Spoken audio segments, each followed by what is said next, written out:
your neck." Esau held a grudge against Jacob because of the blessing his father had given him. He said to himself, "The days of mourning for my father are near. Then I will kill my brother Jacob." When Rebekah was told what her older son Esau had said, she sent for her younger son Jacob and said to him, "Your brother Esau is planning to avenge himself by killing you. Now then, my son, do what I say. Flee at once to my brother Laban in Haran. Stay with him for a while until your brother's fury subsides. When your brother is no longer angry with you and forgets what you did to him, I'll send word for you to come back from there. Why should I lose both of you in one day?" Then Rebekah said to Isaac, "I'm disgusted with living because of these Hittite women. If Jacob takes a wife from among the women of this land, from Hittite women like these, my life will not be worth living." Genesis chapter 28. So Isaac called for Jacob and blessed him. Then he commanded him, "Do not marry a Canaanite woman. Go at once to Paddan Aram, to the house of your mother's father Bethuel. Take a wife for yourself there from among the daughters of Laban, your mother's brother. May God Almighty bless you and make you fruitful and increase your numbers, until you become a community of peoples. May he give you and your descendants the blessing given to Abraham, so that you may take possession of the land where you now reside as a foreigner, the land God gave to Abraham." Then Isaac sent Jacob on his way, and he went to Paddan Aram, to Laban son of Bethuel the Aramean, the brother of Rebekah, who was the mother of Jacob and Esau. Now Esau learned that Isaac had blessed Jacob and had sent him to Paddan Aram to take a wife from there, and that when he blessed him he commanded him, "Do not marry a Canaanite woman," and that Jacob had obeyed his father and mother and had gone to Paddan Aram. Esau then realized how displeasing the Canaanite women were to his father Isaac. So he went to Ishmael and married Mahalath, the sister of Nebaioth, and daughter of Ishmael, son of Abraham, in addition to the wives he already had. Jacob left Beersheba and set out for Haran. When he reached a certain place, he stopped for the night because the sun had set. Taking one of the stones there, he put it under his head and lay down to sleep. He had a dream in which he saw a stairway resting on the earth with its top reaching to heaven, and the angels of God were ascending and descending on it. There above it stood the Lord, and he said, "I am the Lord, the God of your father Abraham and the God of Isaac. I will give you and your descendants the land on which you are lying. Your descendants will be like the dust of the earth, and you will spread out to the west and to the east, to the north and to the south. All peoples on earth will be blessed through you and your offspring. I am with you and will watch over you wherever you go, and I will bring you back to this land. I will not leave you until I have done what I have promised you." When Jacob awoke from his sleep, he thought, "Surely the Lord is in this place, and I was not aware of it." He was afraid and said, "How awesome is this place! This is none other than the house of God. This is the gate of heaven." Early the next morning, Jacob took the stone he had placed under his head and set it up as a pillar and poured oil on top of it. He called that place Bethel, though the city used to be called Luz. Then Jacob made a vow, saying, "If God will be with me and will watch over me on this journey I am taking, and will give me food to eat and clothes to wear, so that I return safely to my father's household, then the Lord will be my God. And this stone that I have set up as a pillar will be God's house, and of all that you give me, I will give you a tenth." Genesis chapter 29. Then Jacob continued on his journey and came to the land of the eastern peoples. There he saw a well in the open country with 3 flocks of sheep lying near it because the flocks were watered from that well. The stone over the mouth of the well was large. When all the flocks were gathered there, the shepherds would roll the stone away from the well's mouth and water the sheep. Then they would return the stone to its place over the mouth of the well. Jacob asked the shepherds, "My brothers, where are you from?" "We're from Haran," they replied. He said to them, "Do you know Laban, Nahor's grandson?" "Yes, we know him," they answered. Then Jacob asked them, "Is he well?" "Yes, he is," they said. "And here comes his daughter Rachel with the sheep." "Look," he said, "the sun is still high. It is not time for the flocks to be gathered. Water the sheep and take them back to pasture." "We can't," they replied, "until all the flocks are gathered and the stone has been rolled away from the mouth of the well. Then we will water the sheep." While he was still talking with them, Rachel came with her father's sheep, for she was a shepherd. When Jacob saw Rachel, daughter of his uncle Laban, and Laban's sheep, he went over and rolled the stone away from the mouth of the well and watered his uncle's sheep. Then Jacob kissed Rachel and began to weep aloud. He had told Rachel that he was a relative of her father and a son of Rebekah. So she ran and told her father. As soon as Laban heard the news about Jacob, his sister's son, he hurried to meet him. He embraced him and kissed him and brought him to his home. And there Jacob told him all these things. Then Laban said to him, "You are my own flesh and blood." After Jacob had stayed with him for a whole month, Laban said to him, "Just because you're a relative of mine, should you work for me for nothing? Tell me what your wages should be." Now Laban had 2 daughters.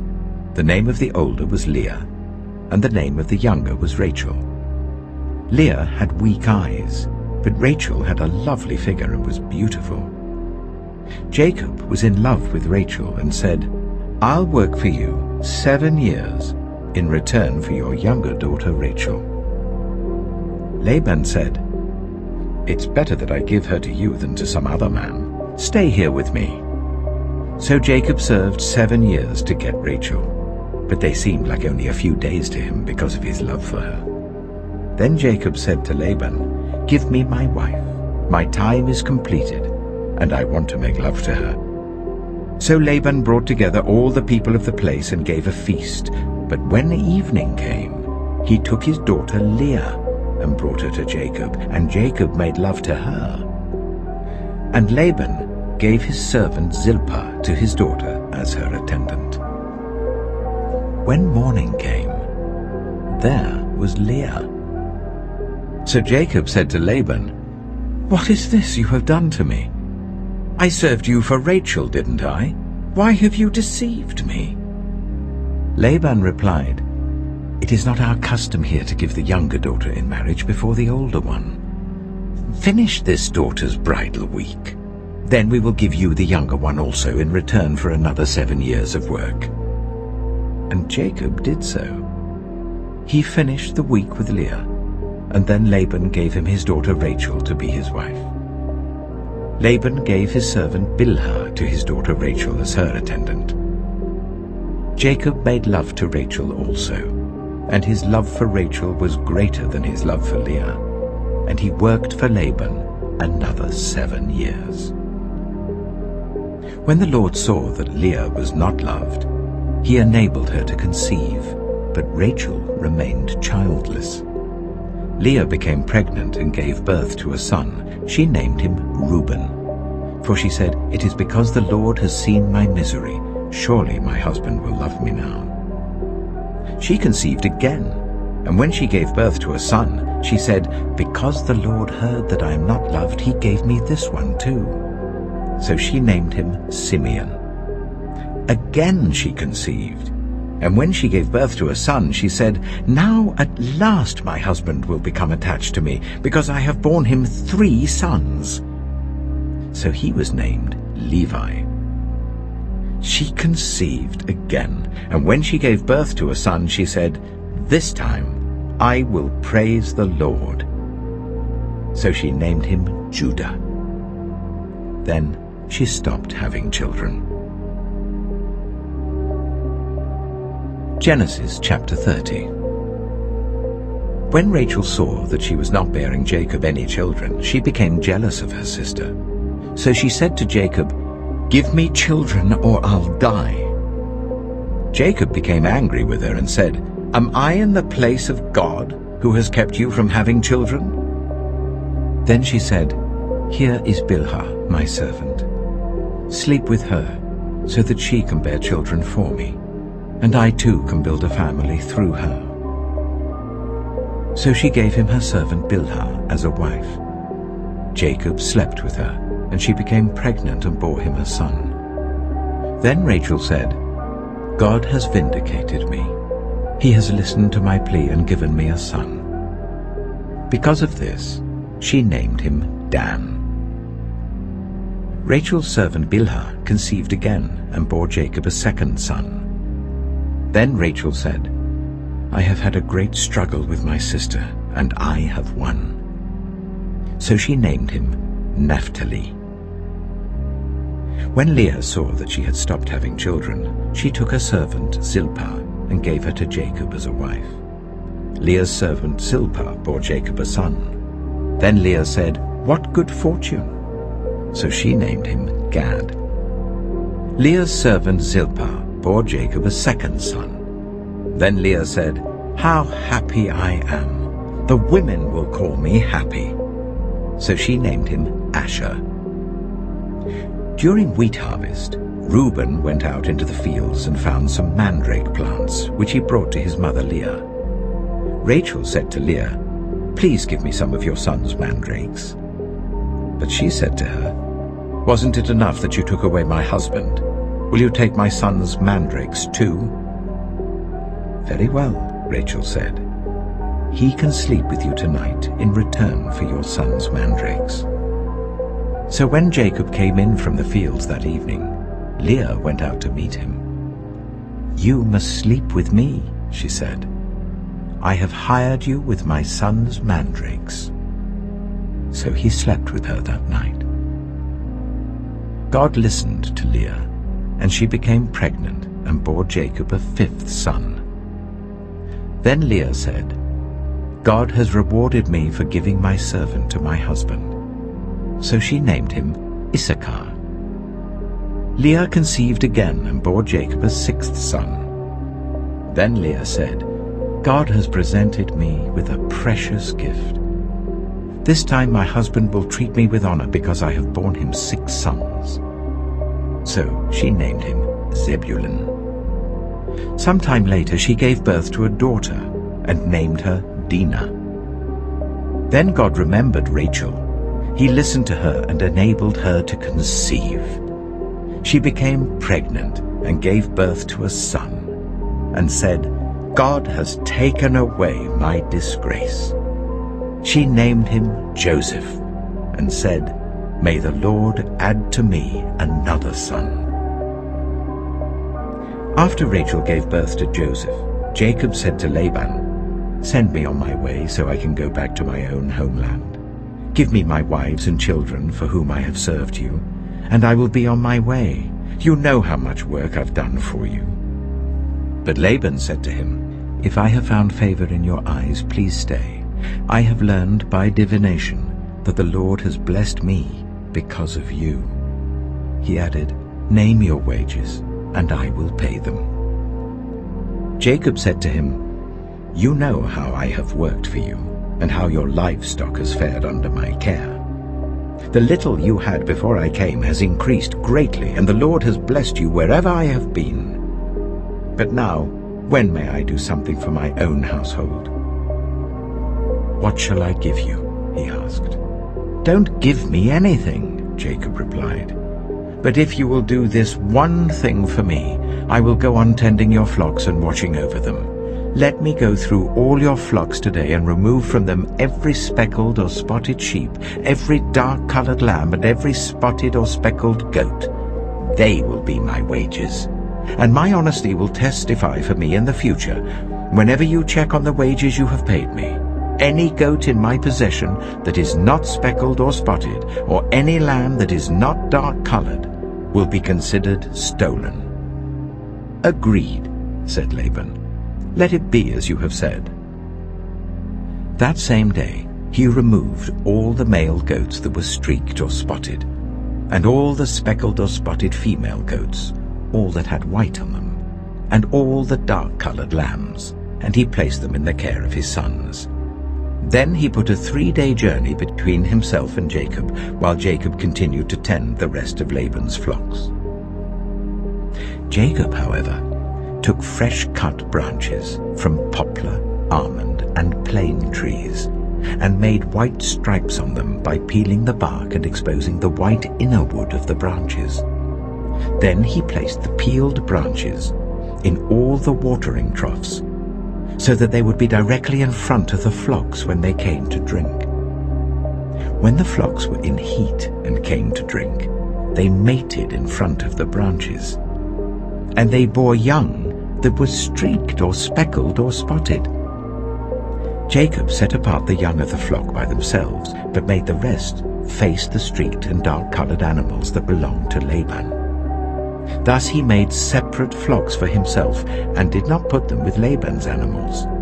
Whenever the stronger females were in heat, Jacob would place the branches in the troughs in front of the animals, so that they would mate near the branches.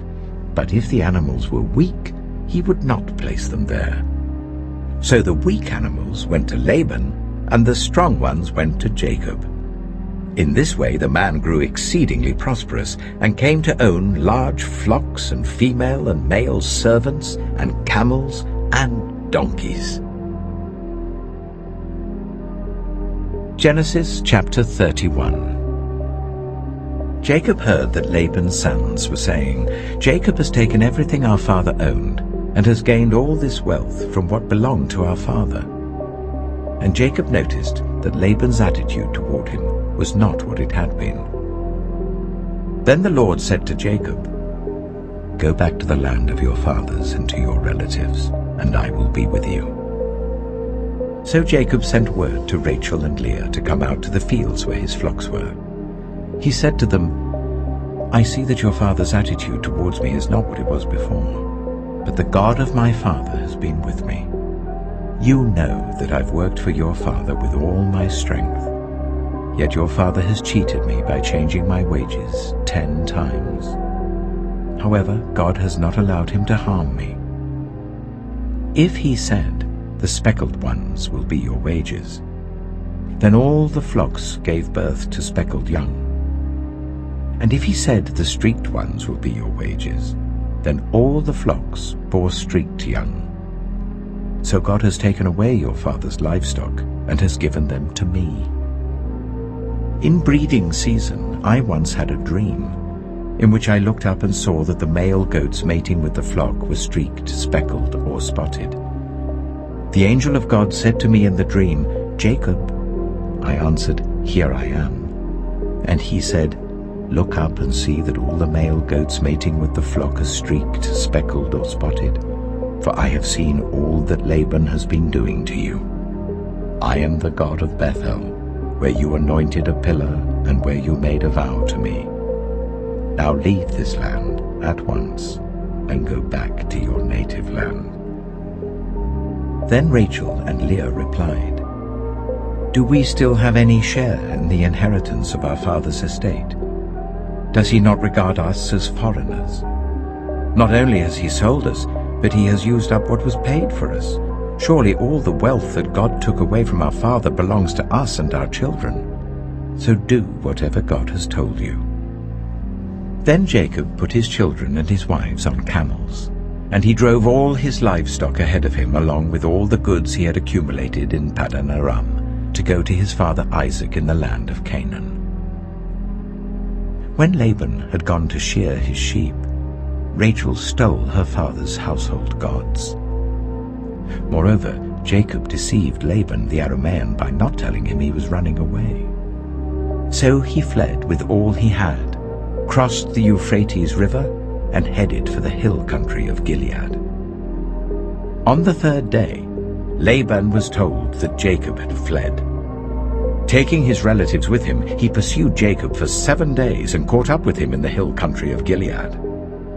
Then God came to Laban the Aramean in a dream at night and said to him, "Be careful not to say anything to Jacob, either good or bad."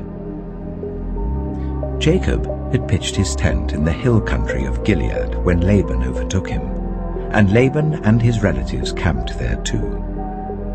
Then Laban said to Jacob, "What have you done? You've deceived me, and you've carried off my daughters like captives in war. Why did you run off secretly and deceive me? Why didn't you tell me, so I could send you away with joy and singing to the music of tambourines and harps? You didn't even let me kiss my grandchildren and my daughters goodbye. You've done a foolish thing. I have the power to harm you. But last night the God of your father said to me, 'Be careful not to say anything to Jacob, either good or bad.' Now you have gone off because you long to return to your father's household. But why did you steal my gods?" Jacob answered Laban, "I was afraid, because I thought you would take your daughters away from me by force. But if you find anyone who has your gods, that person shall not live. In the presence of our relatives, see for yourself whether there is anything of yours here with me, and if so, take it." Now Jacob did not know that Rachel had stolen the gods. So Laban went into Jacob's tent, and into Leah's tent, and into the tent of the 2 female servants, but he found nothing. After he came out of Leah's tent, he entered Rachel's tent.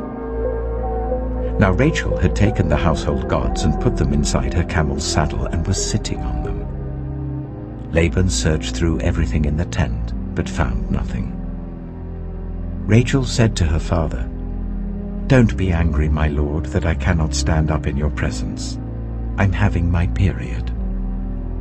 So he searched, but could not find the household gods. Jacob was angry and took Laban to task. "What is my crime?" he asked Laban. "How have I wronged you that you hunt me down?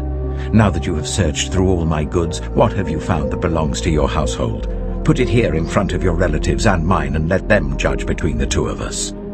I have been with you for 20 years now. Your sheep and goats have not miscarried, nor have I eaten rams from your flocks. I did not bring you animals torn by wild beasts. I bore the loss myself. And you demanded payment from me for whatever was stolen by day or night. This was my situation. The heat consumed me in the daytime and the cold at night, and sleep fled from my eyes. It was like this for the 20 years I was in your household. I worked for you 14 years for your 2 daughters and 6 years for your flocks, and you changed my wages 10 times. If the God of my father, the God of Abraham, and the fear of Isaac had not been with me, you would surely have sent me away empty-handed. But God has seen my hardship and the toil of my hands, and last night he rebuked you." Laban answered Jacob, "The women are my daughters, the children are my children, and the flocks are my flocks. All you see is mine. Yet what can I do today about these daughters of mine, or about the children they have borne? Come now, let's make a covenant, you and I, and let it serve as a witness between us." So Jacob took a stone and set it up as a pillar.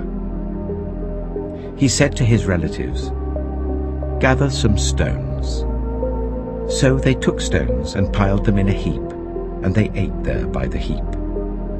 Laban called it Jegar-sahadutha, and Jacob called it Gilead. Laban said, "This heap is a witness between you and me today." That is why it was called Gilead. It was also called Mizpah, because he said, "May the Lord keep watch between you and me when we are away from each other."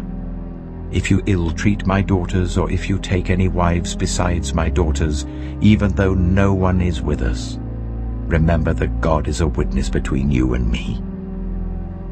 Laban also said to Jacob, "Here is this heap, and here is the pillar I have set up between you and me. This heap is a witness, and this pillar is a witness, that I will not go past this heap to your side to harm you, and that you will not go past this heap and pillar to my side to harm me. May the God of Abraham and the God of Nahor, the God of their father, judge between us." So Jacob took an oath in the name of the fear of his father Isaac. He offered a sacrifice there in the hill country and invited his relatives to a meal. After they had eaten, they spent the night there. Early the next morning, Laban kissed his grandchildren and his daughters and blessed them. Then he left and returned home. Genesis chapter 32. Jacob also went on his way, and the angels of God met him. When Jacob saw them, he said, "This is the camp of God." So he named that place Mahanaim. Jacob sent messengers ahead of him to his brother Esau in the land of Seir, the country of Edom. He instructed them, "This is what you are to say to my lord Esau. Your servant Jacob says, I have been staying with Laban and have remained there till now. I have cattle and donkeys, sheep and goats, male and female servants. Now I am sending this message to my lord, that I may find favor in your eyes." When the messengers returned to Jacob, they said, "We went to your brother Esau, and now he is coming to meet you, and 400 men are with him." In great fear and distress, Jacob divided the people who were with him into 2 groups, and the flocks and herds and camels as well. He thought, if Esau comes and attacks one group, the group that is left may escape. Then Jacob prayed, "O God of my father Abraham, God of my father Isaac, Lord, you who said to me, 'Go back to your country and your relatives, and I will make you prosper.' I am unworthy of all the kindness and faithfulness you have shown your servant. I had only my staff when I crossed this Jordan, but now I have become 2 camps. Save me, I pray, from the hand of my brother Esau, for I am afraid he will come and attack me, and also the mothers with their children.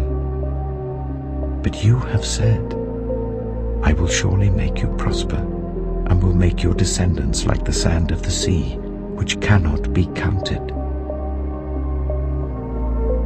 He spent the night there, and from what he had with him, he selected a gift for his brother Esau: 200 female goats and 20 male goats, 200 ewes and 20 rams, 30 female camels with their young, 40 cows and 10 bulls, and 20 female donkeys and 10 male donkeys. He put them in the care of his servants, each herd by itself, and said to his servants, "Go ahead of me, and keep some space between the herds." He instructed the one in the lead, "When my brother Esau meets you and asks, 'Who do you belong to, and where are you going, and who owns all these animals in front of you?' then you are to say, 'They belong to your servant Jacob. They are a gift sent to my lord Esau, and he is coming behind us.'" He also instructed the second, the third, and all the others who followed the herds, "You are to say the same thing to Esau when you meet him, and be sure to say, 'Your servant Jacob is coming behind us.'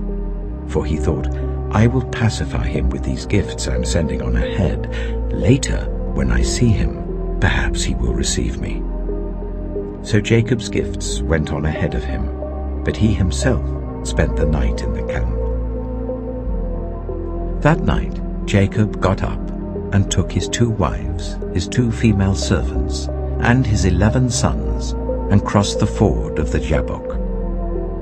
After he had sent them across the stream, he sent over all his possessions. So Jacob was left alone, and a man wrestled with him till daybreak. When the man saw that he could not overpower him, he touched the socket of Jacob's hip, so that his hip was wrenched as he wrestled with the man. Then the man said, "Let me go, for it is daybreak." But Jacob replied, "I will not let you go, unless you bless me." The man asked him, "What is your name?" "Jacob," he answered. Then the man said, "Your name will no longer be Jacob, but Israel, because you have struggled with God and with humans and have overcome." Jacob said, "Please tell me your name." But he replied, "Why do you ask my name?" Then he blessed him there. So Jacob called the place Peniel, saying, "It is because I saw God face to face, and yet my life was spared." The sun rose above him as he passed Peniel, and he was limping because of his hip. Therefore to this day the Israelites do not eat the tendon attached to the socket of the hip, because the socket of Jacob's hip was touched near the tendon. Genesis chapter 33. Jacob looked up, and there was Esau, coming with his 400 men. So he divided the children among Leah, Rachel, and the 2 female servants. He put the female servants and their children in front, Leah and her children next, and Rachel and Joseph in the rear. He himself went on ahead and bowed down to the ground 7 times as he approached his brother. But Esau ran to meet Jacob and embraced him. He threw his arms around his neck and kissed him, and they wept. Then Esau looked up and saw the women and children. "Who are these with you?" he asked. Jacob answered, "They are the children God has graciously given your servant." Then the female servants and their children approached and bowed down. Next Leah and her children came and bowed down. Last of all came Joseph and Rachel, and they too bowed down. Esau asked, "What's the meaning of all these flocks and herds I met?" "To find favor in your eyes, my lord," he said. But Esau said, "I already have plenty, my brother. Keep what you have for yourself." "No, please," said Jacob. "If I have found favor in your eyes, accept this gift from me. For to see your face is like seeing the face of God now that you have received me favorably. Please accept the present that was brought to you, for God has been gracious to me, and I have all I need." And because Jacob insisted, Esau accepted it. Then Esau said, "Let us be on our way. I'll accompany you." But Jacob said to him, "My Lord knows that the children are tender, and that I must care for the ewes and cows that are nursing their young. If they are driven hard just one day, all the animals will die. So let my Lord go on ahead of his servant while I move along slowly at the pace of the flocks and herds before me, and the pace of the children, until I come to my Lord in Seir." Esau said, "Then let me leave some of my men with you." "But why do that?" Jacob asked. "Just let me find favor in the eyes of my Lord." So that day Esau started on his way back to Seir. Jacob, however, went to Succoth, where he built a place for himself and made shelters for his livestock. That is why the place is called Succoth. After Jacob came from Paddan Aram, he arrived safely at the city of Shechem in Canaan, and camped within sight of the city. For 100 pieces of silver he bought from the sons of Hamor, the father of Shechem, the plot of ground where he pitched his tent. There he set up an altar and called it El Elohe Israel. Genesis chapter 34. Now Dinah, the daughter Leah had borne to Jacob, went out to visit the women of the land. When Shechem, son of Hamor the Hivite, the ruler of that area, saw her, he took her and raped her. His heart was drawn to Dinah, daughter of Jacob. He loved the young woman and spoke tenderly to her. And Shechem said to his father Hamor, "Get me this girl as my wife." When Jacob heard that his daughter Dinah had been defiled, his sons were in the fields with his livestock, so he did nothing about it until they came home. Then Shechem's father Hamor went out to talk with Jacob. Meanwhile, Jacob's sons had come in from the fields as soon as they heard what had happened. They were shocked and furious, because Shechem had done an outrageous thing in Israel by sleeping with Jacob's daughter, a thing that should not be done. But Hamor said to them, "My son Shechem has his heart set on your daughter. Please give her to him as his wife. Intermarry with us. Give us your daughters and take our daughters for yourselves. You can settle among us. The land is open to you. Live in it, trade in it, and acquire property in it." Then Shechem said to Dinah's father and brothers, "Let me find favor in your eyes, and I will give you whatever you ask. Make the price for the bride and the gift I am to bring as great as you like, and I'll pay whatever you ask me. Only give me the young woman as my wife." Because their sister Dinah had been defiled, Jacob's sons replied deceitfully as they spoke to Shechem and his father Hamor. They said to them, "We can't do such a thing. We can't give our sister to a man who is not circumcised. That would be a disgrace to us. We will enter into an agreement with you on one condition only, that you become like us by circumcising all your males. Then we will give you our daughters and take your daughters for ourselves. We'll settle among you and become one people with you. But if you will not agree to be circumcised, we'll take our sister and go." Their proposal seemed good to Hamor and his son Shechem. The young man, who was the most honored of all his father's family, lost no time in doing what they said, because he was delighted with Jacob's daughter. So Hamor and his son Shechem went to the gate of their city to speak to the men of their city. "These men are friendly towards us," they said. "Let them live in our land and trade in it. The land has plenty of room for them. We can marry their daughters and they can marry ours. But the men will agree to live with us as one people, only on the condition that our males be circumcised, as they themselves are. Won't their livestock, their property, and all their other animals become ours? So let us agree to their terms, and they will settle among us." All the men who went out of the city gate agreed with Hamor and his son Shechem, and every male in the city was circumcised. 3 days later, while all of them were still in pain, 2 of Jacob's sons, Simeon and Levi, Dinah's brothers, took their swords and attacked the unsuspecting city, killing every male. They put Hamor and his son Shechem to the sword and took Dinah from Shechem's house and left. The sons of Jacob came upon the dead bodies and looted the city where their sister had been defiled. They seized their flocks and herds and donkeys and everything else of theirs in the city and out in the fields.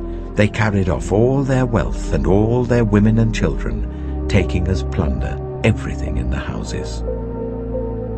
Then Jacob said to Simeon and Levi, "You have brought trouble on me by making me obnoxious to the Canaanites and the Perizzites, the people living in this land. We are few in number, and if they join forces against me and attack me, I and my household will be destroyed." But they replied, "Should he have treated our sister like a prostitute?" Genesis chapter 35. Then God said to Jacob, "Go up to Bethel and settle there, and build an altar there to God, who appeared to you when you were fleeing from your brother Esau. So Jacob said to his household and to all who were with him, "Get rid of the foreign gods you have with you, and purify yourselves and change your clothes. Then come, let us go up to Bethel, where I will build an altar to God, who answered me in the day of my distress, and who has been with me wherever I have gone." So they gave Jacob all the foreign gods they had, and the rings in their ears, and Jacob buried them under the oak at Shechem. Then they set out, and the terror of God fell on the towns all around them, so that no one pursued them. Jacob and all the people with him came to Luz, that is Bethel, in the land of Canaan. There he built an altar, and he called the place El Bethel, because it was there that God revealed himself to him when he was fleeing from his brother. Now Deborah, Rebekah's nurse, died, and was buried under the oak outside Bethel, so it was named Allon-Bacuth. After Jacob returned from Paddan Aram, God appeared to him again and blessed him. God said to him, "Your name is Jacob, but you will no longer be called Jacob. Your name will be Israel." So he named him Israel. And God said to him, "I am God Almighty. Be fruitful and increase in number. A nation and a community of nations will come from you, and kings will be among your descendants. The land I gave to Abraham and Isaac I also give to you, and I will give this land to your descendants after you." Then God went up from him at the place where he had talked with him. Jacob set up a stone pillar at the place where God had talked with him, and he poured out a drink offering on it. He also poured oil on it. Jacob called the place where God had talked with him Bethel. Then they moved on from Bethel. While they were still some distance from Ephraim, Rachel began to give birth and had great difficulty. And as she was having great difficulty in childbirth, the midwife said to her, "Don't despair, for you have another son." As she breathed her last, for she was dying, she named her son Ben-Oni, but his father named him Benjamin. So Rachel died, and was buried on the way to Ephraim, that is Bethlehem. Over her tomb Jacob set up a pillar, and to this day that pillar marks Rachel's tomb. Israel moved on again and pitched his tent beyond Migdal-Eder. While Israel was living in that region, Reuben went in and slept with his father's concubine Bilhah, and Israel heard of it. Jacob had 12 sons. The sons of Leah: Reuben, the firstborn of Jacob, Simeon, Levi, Judah, Issachar, and Zebulun. The sons of Rachel: Joseph and Benjamin. The sons of Rachel's servant Bilhah: Dan and Naphtali. The sons of Leah's servant Zilpah: Gad and Asher. These were the sons of Jacob who were born to him in Paddan Aram. Jacob came home to his father Isaac in Mamre, near Kiriath Arba, that is Hebron, where Abraham and Isaac had stayed. Isaac lived 180 years. Then he breathed his last and died, and was gathered to his people, old and full of years. And his sons Esau and Jacob buried him. Genesis chapter 36. This is the account of the family line of Esau, that is, Edom.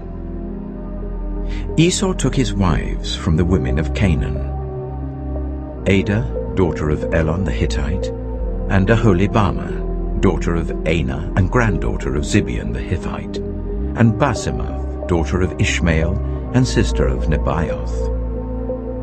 Adah bore Eliphaz to Esau, Basemath bore Ruel, And Aholibama bore Jeush, Jalam, and Korah.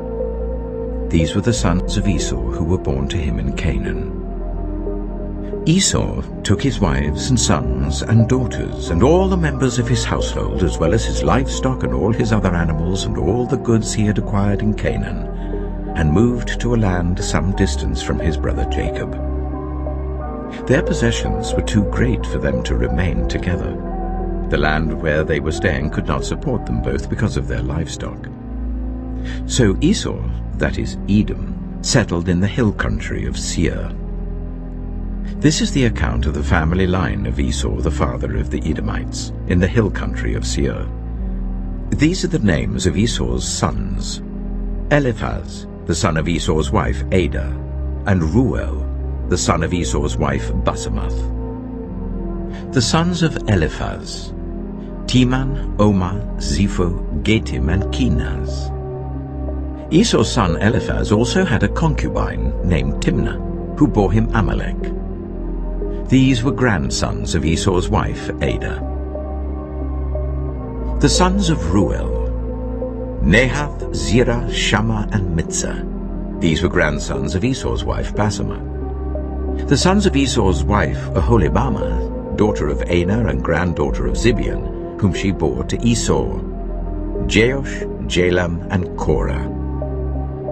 These were the chiefs among Esau's descendants. The sons of Eliphaz, the firstborn of Esau: chiefs Teman, Omar, Zepho, Kenaz, Korah, Gatim, and Amalek. These were the chiefs descended from Eliphaz in Edom. They were grandsons of Adah. The sons of Esau's son Ruel: chiefs Nahath, Zerah, Shammah, and Mitzah. These were the chiefs descended from Ruel in Edom. They were grandsons of Esau's wife Basemath. The sons of Esau's wife Aholibama: chiefs Jeush, Jalam, and Korah.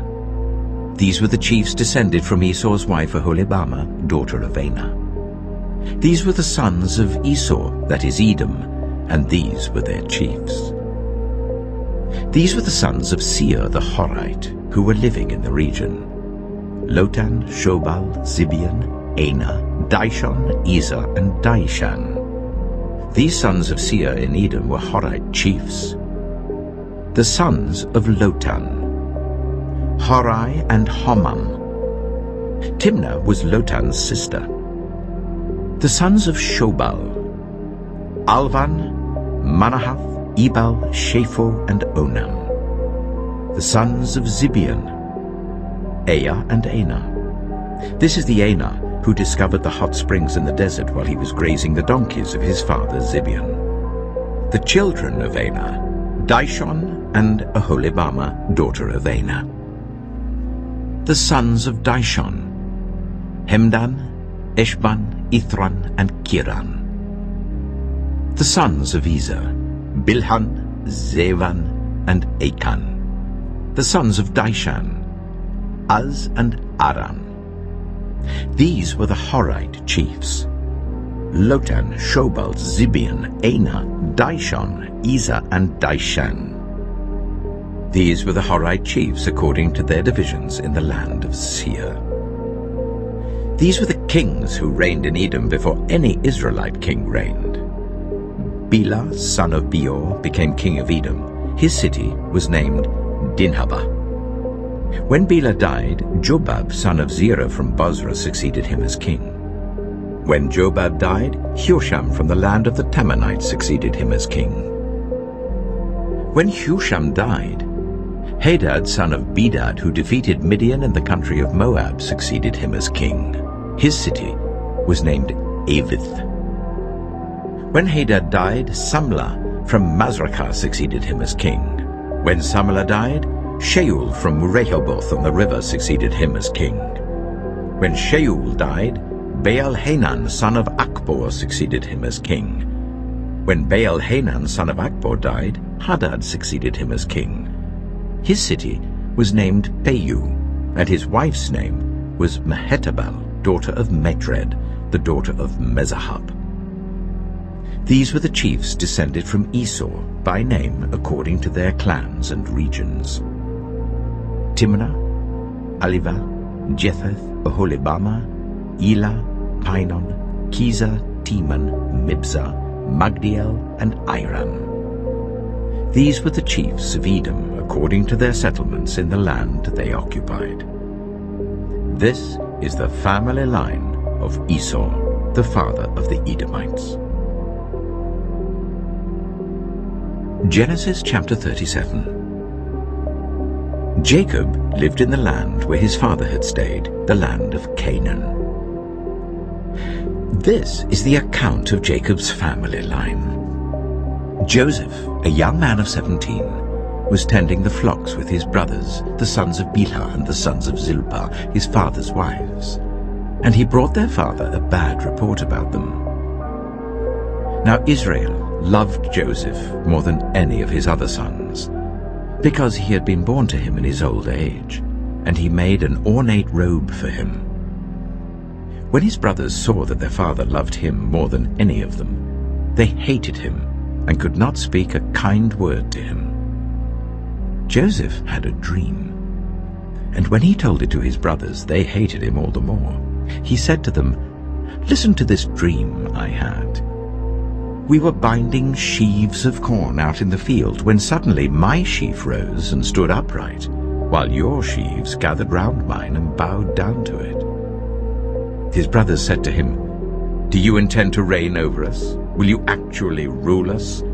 And they hated him all the more because of his dream and what he had said. Then he had another dream, and he told it to his brothers. "Listen," he said, "I had another dream, and this time the sun and moon and 11 stars were bowing down to me." When he told his father as well as his brothers, his father rebuked him and said, "What is this dream you had?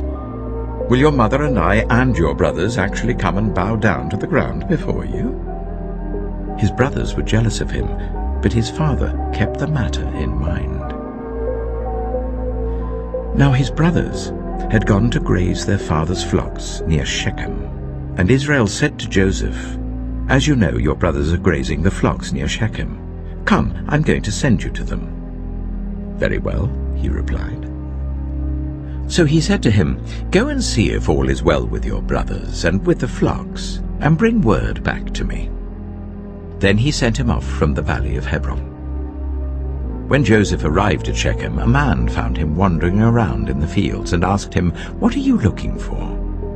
He replied, "I'm looking for my brothers. Can you tell me where they are grazing their flocks?" "They've moved on from here," the man answered. "I heard them say, 'Let's go to Dothan.'" So Joseph went after his brothers and found them near Dothan. But they saw him in the distance, and before he reached them, they plotted to kill him. "Here comes that dreamer," they said to each other. "Come now, let's kill him and throw him into one of these cisterns and say that a ferocious animal devoured him. Then we'll see what comes of his dreams." When Reuben heard this, he tried to rescue him from their hands. "Let's not take his life," he said. "Don't shed any blood. Throw him into this cistern here in the wilderness, but don't lay a hand on him." Reuben said this to rescue him from them and take him back to his father. So when Joseph came to his brothers, they stripped him of his robe, the ornate robe he was wearing, and they took him and threw him into the cistern. The cistern was empty, there was no water in it. As they sat down to eat their meal, they looked up and saw a caravan of Ishmaelites coming from Gilead. Their camels were loaded with spices, balm and myrrh, and they were on their way to take them down to Egypt. Judah said to his brothers, "What will we gain if we kill our brother and cover up his blood? Come, let's sell him to the Ishmaelites and not lay our hands on him. After all, he is our brother, our own flesh and blood." His brothers agreed. So when the Midianite merchants came by, his brothers pulled Joseph up out of the cistern and sold him for 20 shekels of silver to the Ishmaelites, who took him to Egypt. When Reuben returned to the cistern and saw that Joseph was not there, he tore his clothes. He went back to his brothers and said, "The boy isn't there. Where can I turn now?" Then they got Joseph's robe, slaughtered a goat and dipped the robe in the blood. They took the ornate robe back to their father and said, "We found this. Examine it to see whether it is your son's robe." He recognized it and said, "It is my son's robe. Some ferocious animal has devoured him. Joseph has surely been torn to pieces." Then Jacob tore his clothes, put on sackcloth, and mourned for his son many days. All his sons and daughters came to comfort him, but he refused to be comforted. "No," he said, "I will continue to mourn until I join my son in the grave." So his father wept for him. Meanwhile, the Midianites sold Joseph in Egypt to Potiphar, one of Pharaoh's officials, the captain of the guard. Genesis chapter 38. At that time, Judah left his brothers and went down to stay with a man of Adullam named Hira. There Judah met the daughter of a Canaanite man named Shua. He married her and made love to her. She became pregnant and gave birth to a son, who was named She conceived again and gave birth to a son and named him Onan. She gave birth to still another son and named him Shelah. It was at Kisib that she gave birth to him. Judah got a wife for his firstborn, and her name was Tamar. But Judah's firstborn, was wicked in the Lord's sight, so the Lord put him to death. Then Judah said to Onan, "Sleep with your brother's wife, and fulfill your duty to her as a brother-in-law to raise up offspring for your brother." But Onan knew that the child would not be his. So whenever he slept with his brother's wife, he spilled his semen on the ground to avoid providing offspring for his brother. What he did was wicked in the Lord's sight, so the Lord put him to death also. Judah then said to his daughter-in-law Tamar, "Live as a widow in your father's household until my son Shelah grows up." For he thought, he may die too, just like his brothers. So Tamar went to live in her father's household. After a long time, Judah's wife, the daughter of Shua, died. When Judah had recovered from his grief, he went up to Timnah to the men who were shearing his sheep, and his friend Hira the Adullamite went with him. When Tamar was told, "Your father-in-law is on his way to Timnah to shear his sheep," she took off her widow's clothes, covered herself with a veil to disguise herself, and then sat down at the entrance to Enaim, which is on the road to Timnah, for she saw that though Shelah had now grown up, she had not been given to him as his wife. When Judah saw her, he thought she was a prostitute, for she had covered her face. Not realizing that she was his daughter-in-law, he went over to her by the roadside and said, "Come now, let me sleep with you."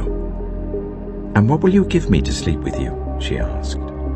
"I'll send you a young goat from my flock," he said. "Will you give me something as a pledge until you send it?" she asked. He said, "What pledge should I give you?" "Your seal and its cord and the staff in your hand," she answered.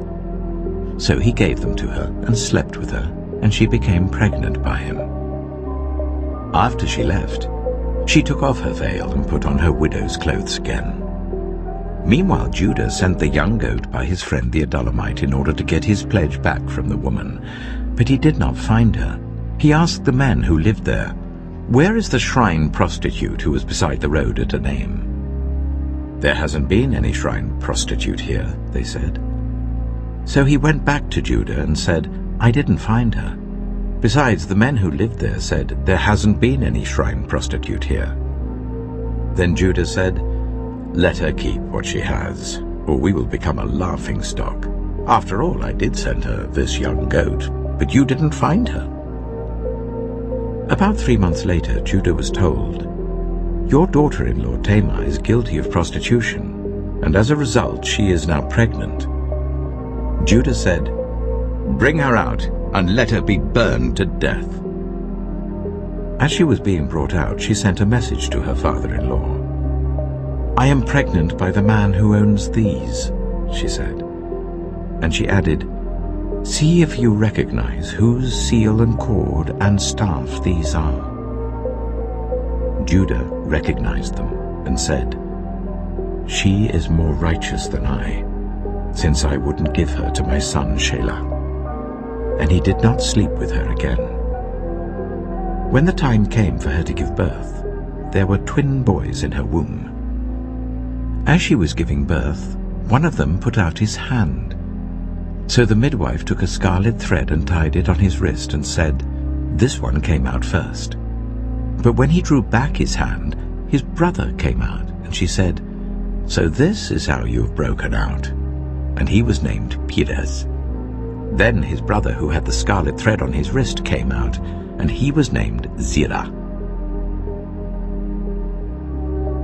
Genesis chapter 39. Now Joseph had been taken down to Egypt. Potiphar, an Egyptian who was one of Pharaoh's officials, the captain of the guard, bought him from the Ishmaelites who had taken him there. The Lord was with Joseph, so that he prospered, and he lived in the house of his Egyptian master. When his master saw that the Lord was with him, and that the Lord gave him success in everything he did, Joseph found favor in his eyes and became his attendant.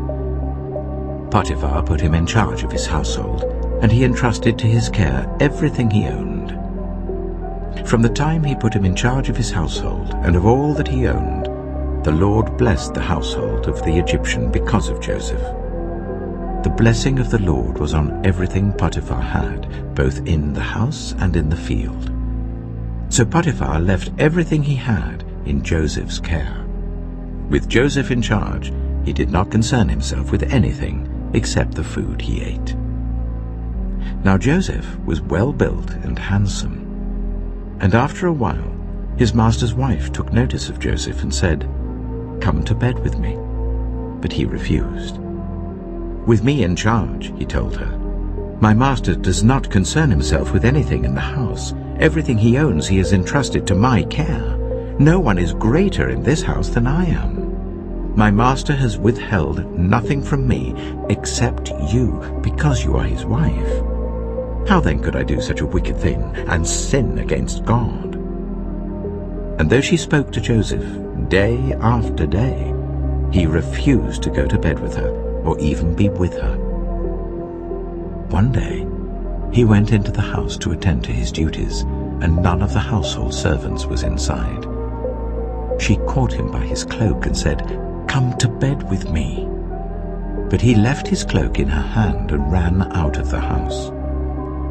When she saw that he had left his cloak in her hand and had run out of the house, she called her household servants. "Look," she said to them, "this Hebrew has been brought to us to make sport of us.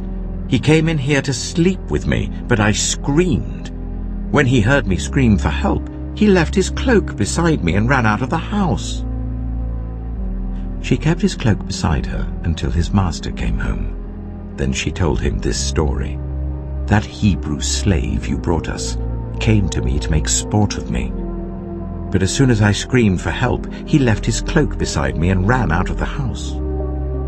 When his master heard the story his wife told him, saying, "This is how your slave treated me," he burned with anger. Joseph's master took him and put him in prison, the place where the king's prisoners were confined. But while Joseph was there in the prison, the Lord was with him. He showed him kindness and granted him favor in the eyes of the prison warden. So the warden put Joseph in charge of all those held in the prison, and he was made responsible for all that was done there. The warden paid no attention to anything under Joseph's care, because the Lord was with Joseph and gave him success in whatever he did. Genesis chapter 40. Sometime later, the cupbearer and the baker of the king of Egypt offended their master, the king of Egypt. Pharaoh was angry with his two officials, the chief cupbearer and the chief baker, and put them in custody in the house of the captain of the guard, in the same prison where Joseph was confined. The captain of the guard assigned them to Joseph, and he attended them.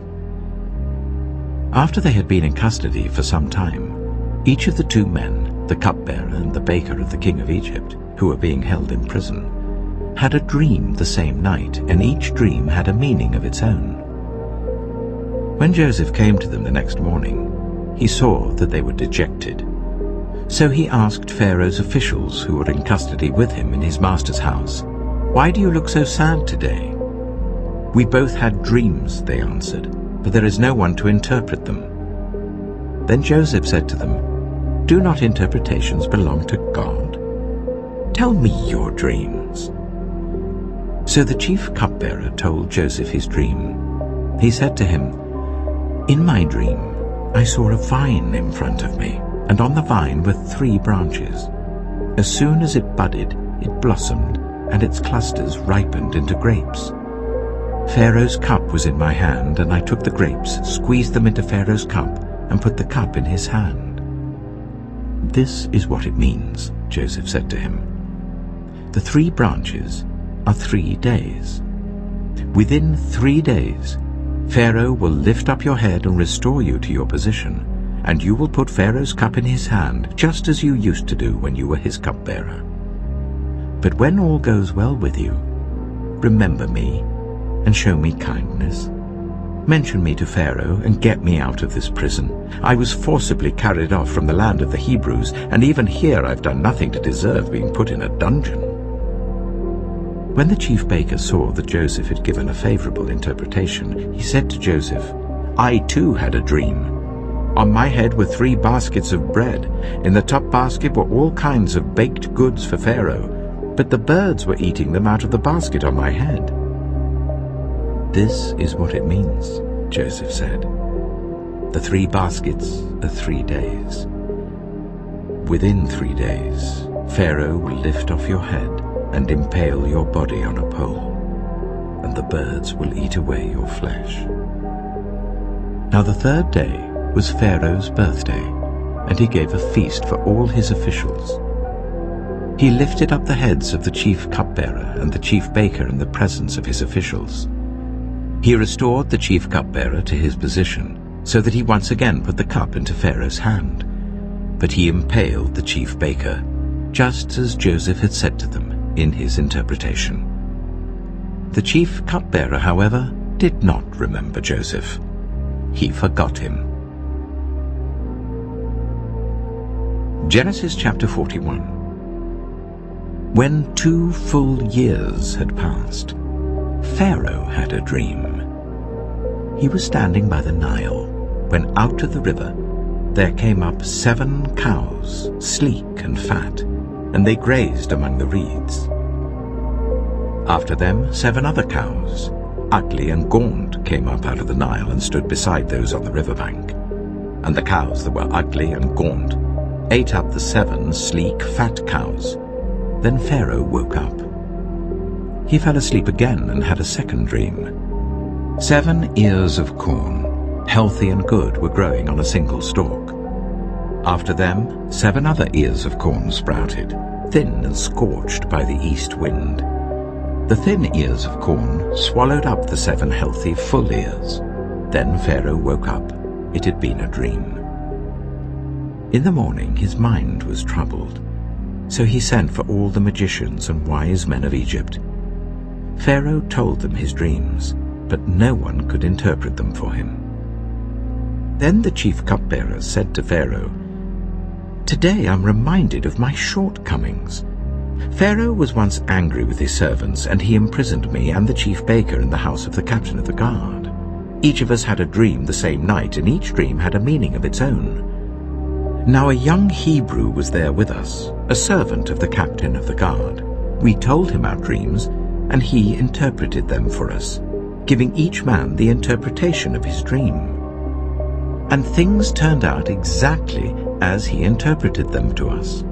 I was restored to my position, and the other man was impaled." So Pharaoh sent for Joseph, and he was quickly brought from the dungeon. When he had shaved and changed his clothes, he came before Pharaoh.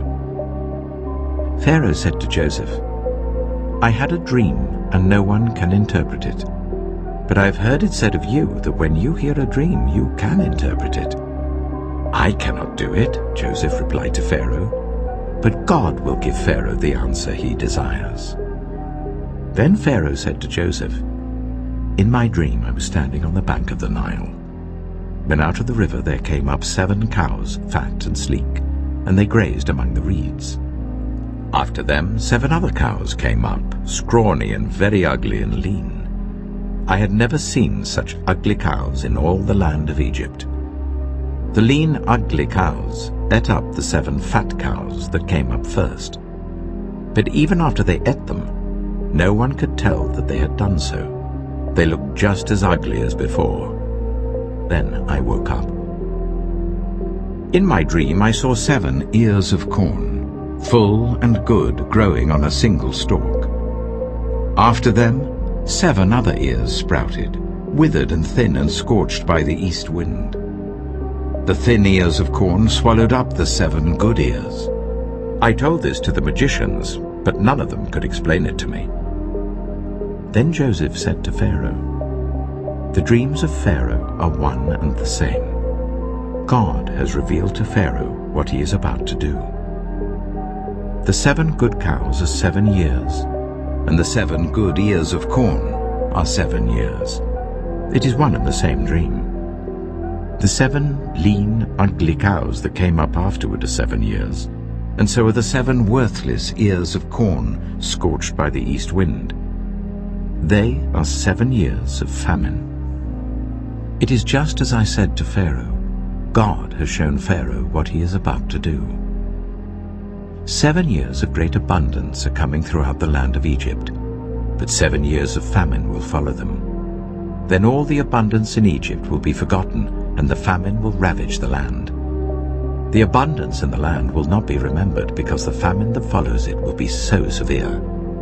The reason the dream was given to Pharaoh in 2 forms is that the matter has been firmly decided by God, and God will do it soon.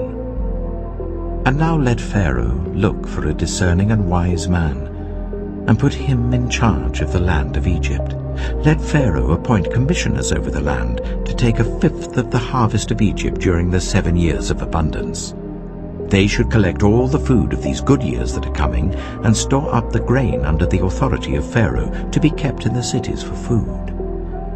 This food should be held in reserve for the country, to be used during the 7 years of famine that will come upon Egypt, so that the country may not be ruined by the famine.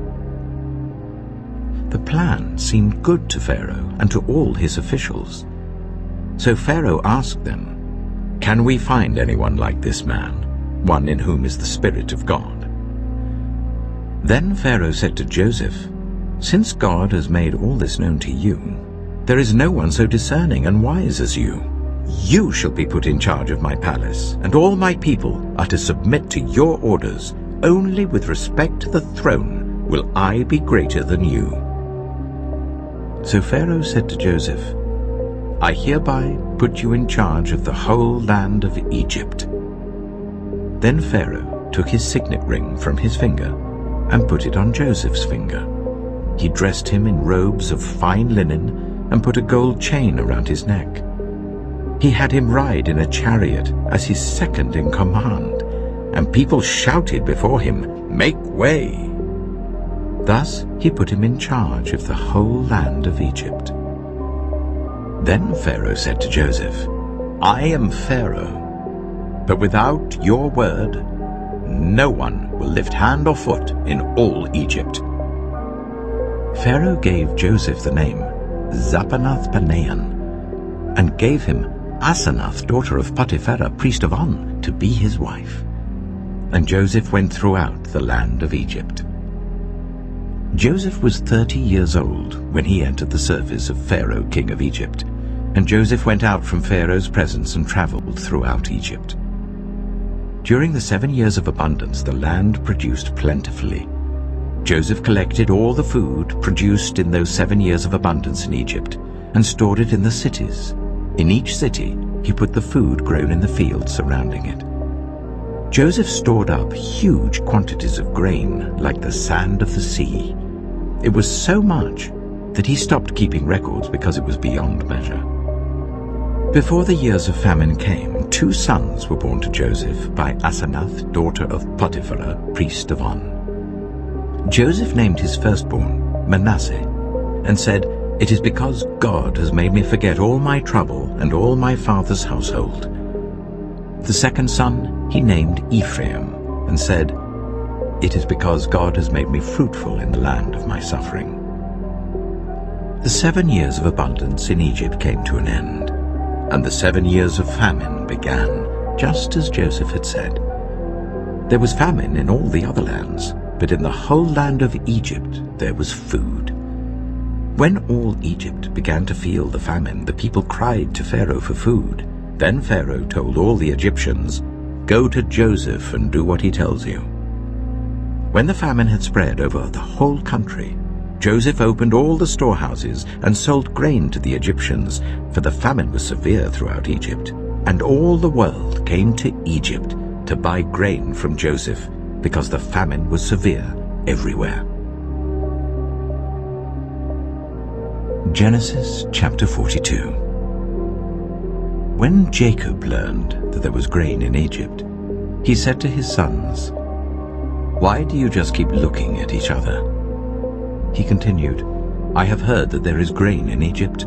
Go down there and buy some for us, so that we may live and not die." Then 10 of Joseph's brothers went down to buy grain from Egypt. But Jacob did not send Benjamin, Joseph's brother, with the others, because he was afraid that harm might come to him. So Israel's sons were among those who went to buy grain, for there was famine in the land of Canaan also. Now Joseph was the governor of the land, the person who sold grain to all its people. So when Joseph's brothers arrived, they bowed down to him with their faces to the ground. As soon as Joseph saw his brothers, he recognized them, but he pretended to be a stranger and spoke harshly to them. "Where do you come from?" he asked. "From the land of Canaan," they replied, "to buy food." Although Joseph recognized his brothers, they did not recognize him. Then he remembered his dreams about them and said to them, "You are spies. You have come to see where our land is unprotected." "No, my lord," they answered. "Your servants have come to buy food. We are all the sons of one man. Your servants are honest men, not spies." "No," he said to them. "You have come to see where our land is unprotected." But they replied, "Your servants were 12 brothers, the sons of one man who lives in the land of Canaan. The youngest is now with our father, and one is no more." Joseph said to them, "It is just as I told you. You are spies. And this is how you will be tested. As surely as Pharaoh lives, you will not leave this place unless your youngest brother comes here. Send one of your number to get your brother. The rest of you will be kept in prison, so that your words may be tested to see if you are telling the truth. If you are not, then as surely as Pharaoh lives, you are spies." And he put them all in custody for 3 days.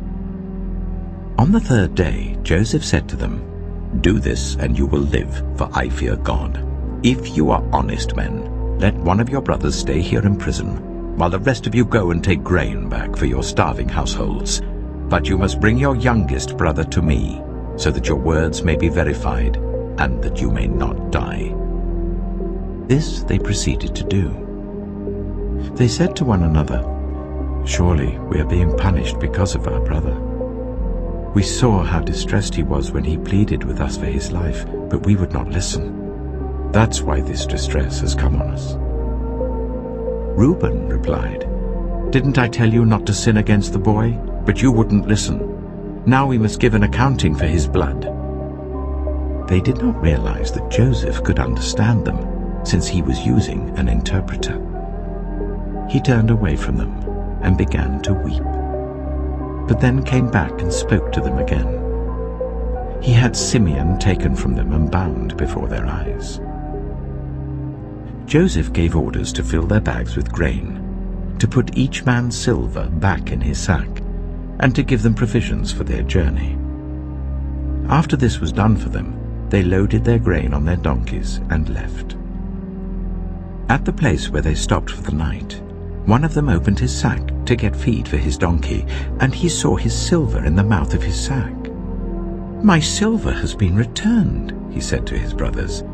"Here it is in my sack." Their hearts sank, and they turned to each other trembling and said, "What is this that God has done to us?"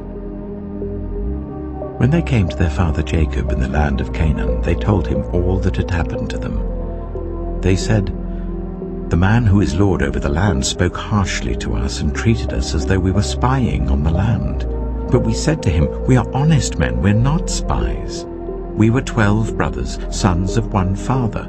One is no more, and the youngest is now with our father in Canaan.' Then the man who is lord over the land said to us, 'This is how I will know whether you are honest men. Leave one of your brothers here with me and take food for your starving households and go. But bring your youngest brother to me, so I will know that you are not spies, but honest men. Then I will give your brother back to you, and you can trade in the land.'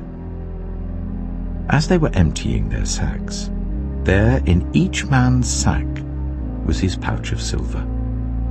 When they and their father saw the money pouches, they were frightened. Their father Jacob said to them, 'You have deprived me of my children. Joseph is no more, and Simeon is no more. And now you want to take Benjamin? Everything is against me.' Then Reuben said to his father, 'You may put both of my sons to death if I do not bring him back to you. Entrust him to my care, and I will bring him back.' But Jacob said, 'My son will not go down there with you. His brother is dead, and he is the only one left. If harm comes to him on the journey you are taking, you will bring my gray head down to the grave in sorrow.'" Genesis chapter 43. Now the famine was still severe in the land. So when they had eaten all the grain they had brought from Egypt, their father said to them, "Go back and buy us a little more food." But Judah said to him, "The man warned us solemnly, 'You will not see my face again unless your brother is with you. If you will send our brother along with us, we will go down and buy food for you. But if you will not send him, we will not go down, because the man said to us, "You will not see my face again unless your brother is with you."' Israel asked, 'Why did you bring this trouble on me by telling the man you had another brother?' They replied, 'The man questioned us closely about ourselves and our family. Is your father still living?' he asked us. 'Do you have another brother?' We simply answered his questions. How were we to know he would say, 'Bring your brother down here'?" Then Judah said to Israel his father, "Send the boy along with me, and we will go at once, so that we and you and our children may live and not die. I myself will guarantee his safety. You can hold me personally responsible for him. If I do not bring him back to you and set him here before you, I will bear the blame before you all my life. As it is, if we had not delayed, we could have gone and returned twice." Then their father Israel said to them, "If it must be, then do this. Put some of the best products of the land in your bags and take them down to the man as a gift. A little balm and a little honey, some spices and myrrh, some pistachio nuts and almonds. Take double the amount of silver with you, for you must return the silver that was put back into the mouths of your sacks. Perhaps it was a mistake. Take your brother also, and go back to the man at once. And may God Almighty grant you mercy before the man, so that he will let your other brother and Benjamin come back with you. As for me, if I am bereaved, I am bereaved." So the men took the gifts and doubled the amount of silver, and Benjamin also. They hurried down to Egypt and presented themselves to Joseph. When Joseph saw Benjamin with them, he said to the steward of his house, "Take these men to my house, slaughter an animal and prepare a meal. They are to eat with me at noon." The man did as Joseph told him and took the men to Joseph's house. Now the men were frightened when they were taken to his house. They thought, "We were brought here because of the silver that was put back into our sacks the first time. He wants to attack us and overpower us and seize us as slaves and take our donkeys." So they went up to Joseph's steward and spoke to him at the entrance to the house. "We beg your pardon, our lord," they said. "We came down here the first time to buy food, but at the place where we stopped for the night we opened our sacks and each of us found his silver, the exact weight, in the mouth of his sack. So we have brought it back with us. We have also brought additional silver with us to buy food. We don't know who put our silver in our sacks." "It's all right," he said. "Don't be afraid. Your God, the God of your father, has given you treasure in your sacks. I received your silver." Then he brought Simeon out to them. The steward took the men into Joseph's house, gave them water to wash their feet, and provided fodder for their donkeys. They prepared their gifts for Joseph's arrival at noon, because they had heard that they were to eat there. When Joseph came home, they presented to him the gifts they had brought into the house, and they bowed down before him to the ground. He asked them how they were, and then he said, "How is your aged father you told me about? Is he still living?" They replied, "Your servant our father is still alive and well," and they bowed down, prostrating themselves before him. As he looked about and saw his brother Benjamin, his own mother's son, he asked, "Is this your youngest brother, the one you told me about?" And he said, "God be gracious to you, my son." Deeply moved at the sight of his brother, Joseph hurried out and looked for a place to weep. He went into his private room and wept there. After he had washed his face, he came out and, controlling himself, said, "Serve the food." They served him by himself, the brothers by themselves, and the Egyptians who ate with him by themselves, because Egyptians could not eat with Hebrews, for that is detestable to Egyptians. The men had been seated before him in the order of their ages, from the firstborn to the youngest, and they looked at each other in astonishment. When portions were served to them from Joseph's table, Benjamin's portion was 5 times as much as anyone else's. So they feasted and drank freely with him. Genesis chapter 44. Now Joseph gave these instructions to the steward of his house. "Fill the men's sacks with as much food as they can carry, and put each man's silver in the mouth of his sack. Then put my cup, the silver one, in the mouth of the youngest one's sack, along with the silver for his grain." And he did as Joseph said. As morning dawned, the men were sent on their way with their donkeys.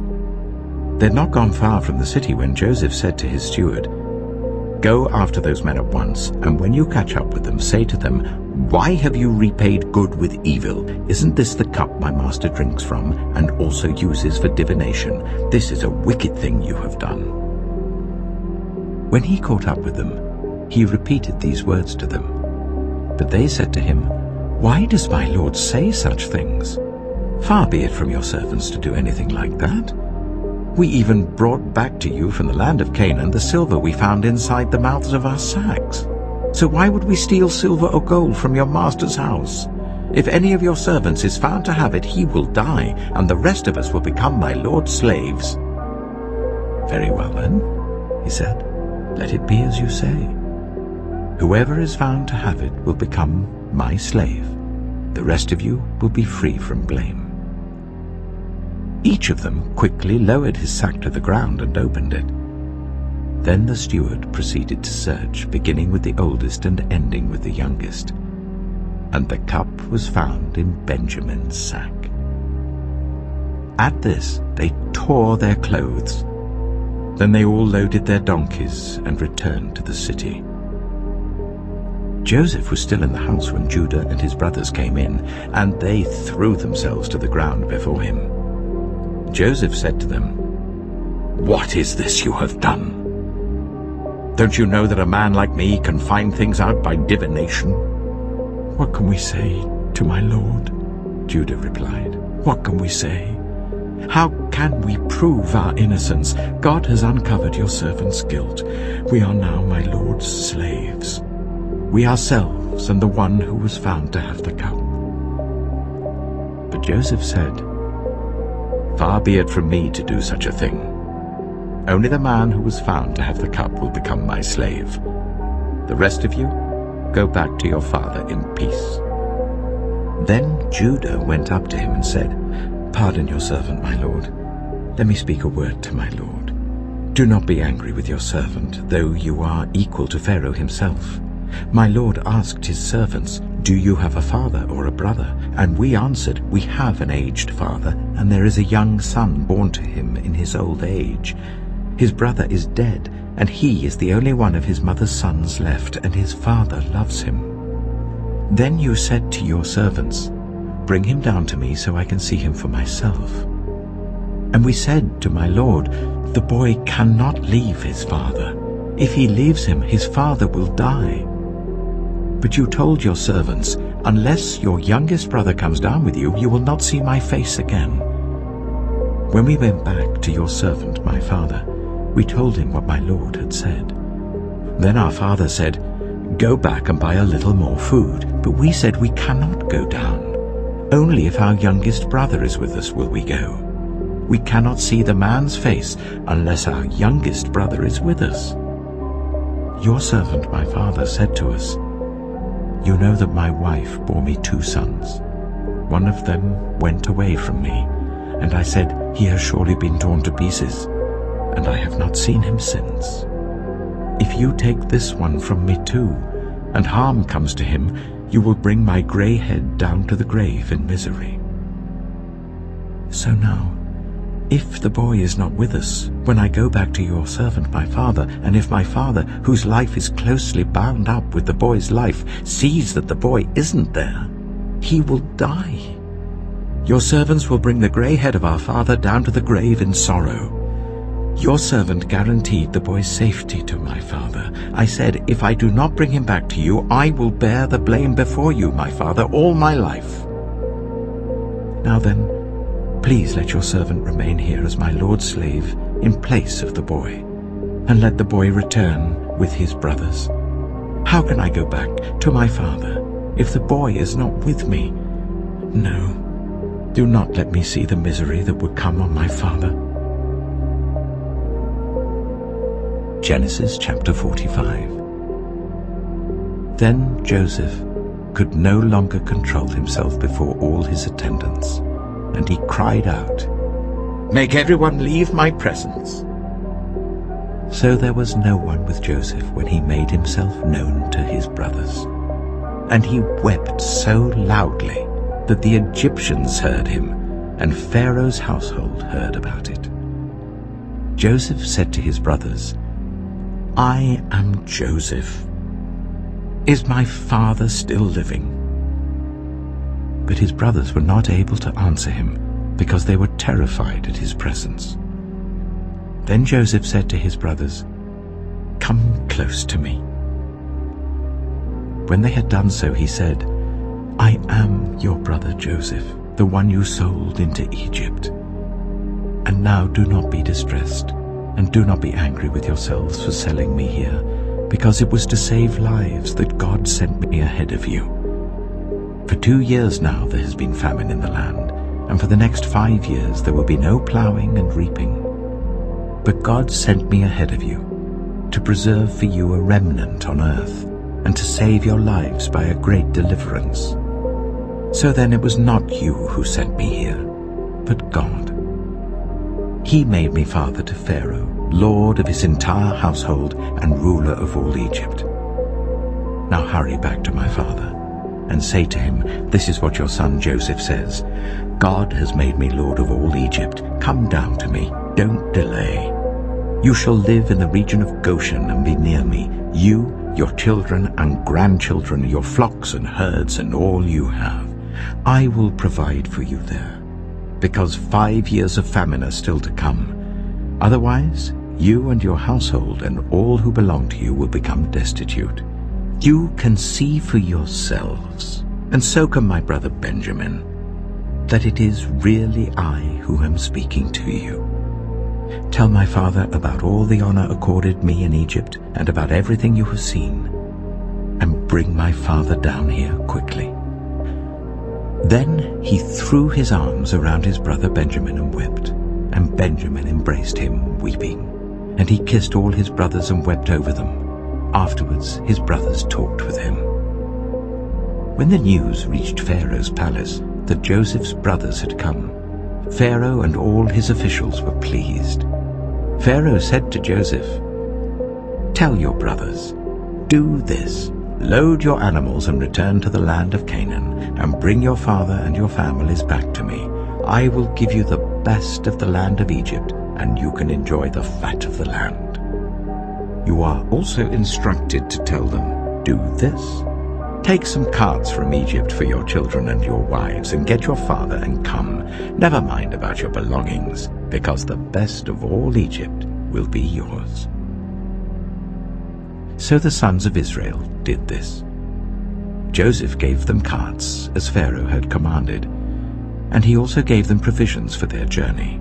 To each of them he gave new clothing, but to Benjamin he gave 300 shekels of silver and 5 sets of clothes. And this is what he sent to his father: 10 donkeys loaded with the best things of Egypt, and 10 female donkeys loaded with grain and bread and other provisions for his journey. Then he sent his brothers away, and as they were leaving he said to them, "Don't quarrel on the way." So they went up out of Egypt and came to their father Jacob in the land of Canaan. They told him, "Joseph is still alive. In fact, he is ruler of all Egypt." Jacob was stunned. He did not believe them. But when they told him everything Joseph had said to them, and when he saw the carts Joseph had sent to carry him back, the spirit of their father Jacob revived. And Israel said, "I'm convinced. My son Joseph is still alive. I will go and see him before I die." Genesis chapter 46. So Israel set out with all that was his, and when he reached Beersheba, he offered sacrifices to the God of his father Isaac. And God spoke to Israel in a vision at night and said, "Jacob, Jacob." "Here I am," he replied. "I am God, the God of your father," he said. "Do not be afraid to go down to Egypt, for I will make you into a great nation there. I will go down to Egypt with you, and I will surely bring you back again, and Joseph's own hand will close your eyes." Then Jacob left Beersheba, and Israel's sons took their father Jacob and their children and their wives in the carts that Pharaoh had sent to transport him. So Jacob and all his offspring went to Egypt, taking with them their livestock and the possessions they had acquired in Canaan. Jacob brought with him to Egypt his sons and grandsons and his daughters and granddaughters, all his offspring. These are the names of the sons of Israel, Jacob and his descendants who went to Egypt. Reuben, the firstborn of Jacob. The sons of Reuben: Hanok, Palu, Hezron, and Carmi. The sons of Simeon: Jemuel, Jamin, Ohad, Jachin, Zohar, and Shaul, the son of a Canaanite woman. The sons of Levi: Gershon, Kohath, and Merari.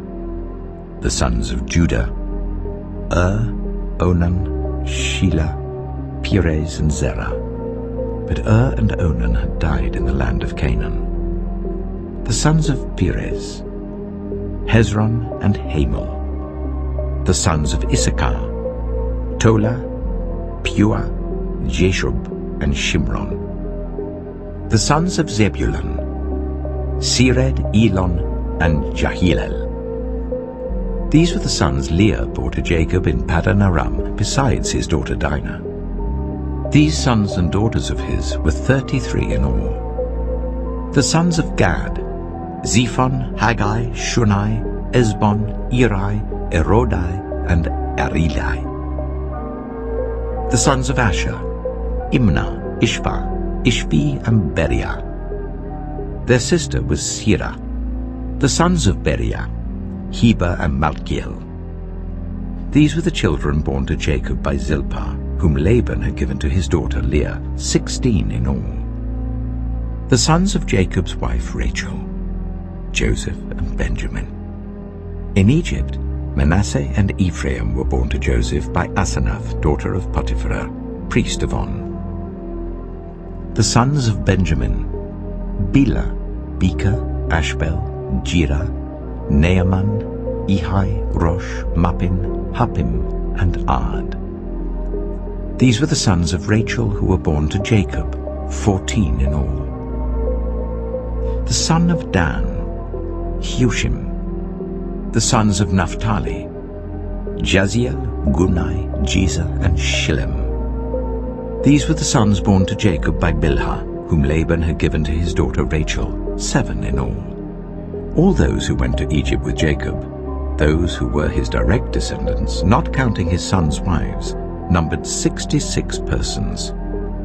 With the 2 sons who had been born to Joseph in Egypt, the members of Jacob's family, which went to Egypt, were 70 in all. Now Jacob sent Judah ahead of him to Joseph to get directions to Goshen. When they arrived in the region of Goshen, Joseph had his chariot made ready and went to Goshen to meet his father Israel. As soon as Joseph appeared before him, he threw his arms around his father and wept for a long time. Israel said to Joseph, "Now I'm ready to die, since I have seen for myself that you are still alive."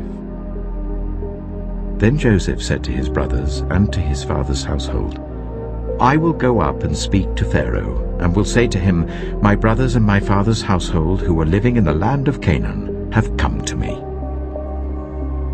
The men are shepherds, they tend livestock, and they have brought along their flocks and herds and everything they own.' When Pharaoh calls you in and asks, 'What is your occupation?' you should answer, 'Your servants have tended livestock from our boyhood on, just as our fathers did.' Then you will be allowed to settle in the region of Goshen, for all shepherds are detestable to the Egyptians." Genesis chapter 47. Joseph went and told Pharaoh, "My father and brothers with their flocks and herds and everything they own have come from the land of Canaan and are now in Goshen." He chose 5 of his brothers and presented them before Pharaoh. Pharaoh asked the brothers, "What is your occupation?" "Your servants are shepherds," they replied to Pharaoh, "just as our fathers were." They also said to him, "We have come to live here for a while because the famine is severe in Canaan, and your servants' flocks have no pasture. So now please let your servants settle in Goshen." Pharaoh said to Joseph, "Your father and your brothers have come to you, and the land of Egypt is before you. Settle your father and your brothers in the best part of the land. Let them live in Goshen. And if you know of any among them with special ability, put them in charge of my own livestock." Then Joseph brought his father Jacob in and presented him before Pharaoh. After Jacob blessed Pharaoh, Pharaoh asked him, "How old are you?" And Jacob said to Pharaoh, "The years of my pilgrimage are 130. My years have been few and difficult, and they do not equal the years of the pilgrimage of my fathers." Then Jacob blessed Pharaoh and went out from his presence. So Joseph settled his father and his brothers in Egypt and gave them property in the best part of the land, the district of Ramesses, as Pharaoh directed. Joseph also provided his father and his brothers and all his father's household with food according to the number of their children. There was no food, however, in the whole region because the famine was severe. Both Egypt and Canaan wasted away because of the famine.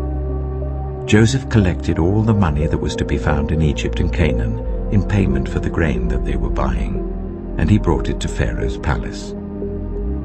When the money of the people of Egypt and Canaan was gone, all Egypt came to Joseph and said, "Give us food. Why should we die before your eyes? Our money is all gone." "Then bring your livestock," said Joseph. "I will sell you food in exchange for your livestock, since your money is gone." So they brought their livestock to Joseph, and he gave them food in exchange for their horses, their sheep and goats, their cattle and donkeys. And he brought them through that year with food in exchange for all their livestock. When that year was over, they came to him the following year and said, "We cannot hide from our lord the fact that since our money is gone and our livestock belongs to you, there is nothing left for our lord except our bodies and our land.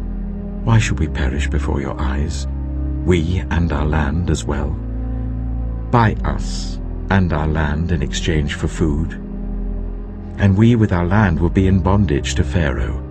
Give us seed so that we may live and not die, and that the land may not become desolate." So Joseph bought all the land in Egypt for Pharaoh. The Egyptians, one and all, sold their fields because the famine was too severe for them. The land became Pharaoh's, and Joseph reduced the people to servitude from one end of Egypt to the other. However, he did not buy the land of the priests, because they received a fixed allowance from Pharaoh, and had food enough from the allowance Pharaoh gave them. That is why they did not sell their land.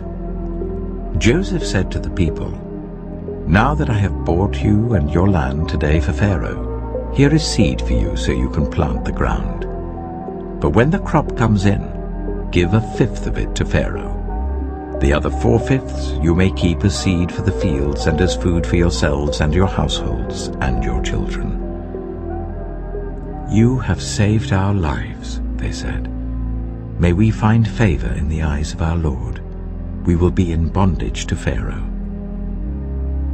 So Joseph established it as a law concerning land in Egypt, still in force today, that a fifth of the produce belongs to Pharaoh. It was only the land of the priests that did not become Pharaoh's. Now the Israelites settled in Egypt in the region of Goshen. They acquired property there and were fruitful and increased greatly in number. Jacob lived in Egypt 17 years, and the years of his life were 147. When the time drew near for Israel to die, he called for his son Joseph and said to him, "If I have found favor in your eyes, put your hand under my thigh and promise that you will show me kindness and faithfulness. Do not bury me in Egypt, but when I rest with my fathers, carry me out of Egypt and bury me where they are buried." "I will do as you say," he said. "Swear to me," he said. Then Joseph swore to him, and Israel worshipped as he leaned on the top of his staff. Genesis chapter 48. Sometime later Joseph was told, "Your father is ill." So he took his 2 sons, Manasseh and Ephraim, along with him. When Jacob was told, "Your son Joseph has come to you," Israel rallied his strength and sat up on the bed. Jacob said to Joseph, "God Almighty appeared to me at Luz in the land of Canaan, and there he blessed me and said to me, 'I am going to make you fruitful and increase your numbers. I will make you a community of peoples, and I will give this land as an everlasting possession to your descendants after you.'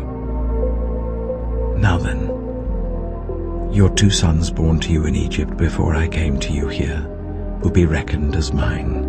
Ephraim and Manasseh will be mine, just as Reuben and Simeon are mine. Any children born to you after them will be yours. In the territory they inherit, they will be reckoned under the names of their brothers.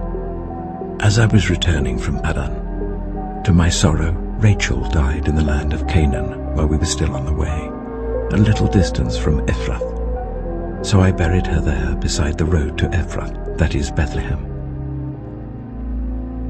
When Israel saw the sons of Joseph, he asked, "Who are these?" "They are the sons God has given me here," Joseph said to his father. Then Israel said, "Bring them to me so I may bless them." Now Israel's eyes were failing because of old age, and he could hardly see. So Joseph brought his sons close to him, and his father kissed them and embraced them. Israel said to Joseph, "I never expected to see your face again, and now God has allowed me to see your children too." Then Joseph removed them from Israel's knees and bowed down with his face to the ground.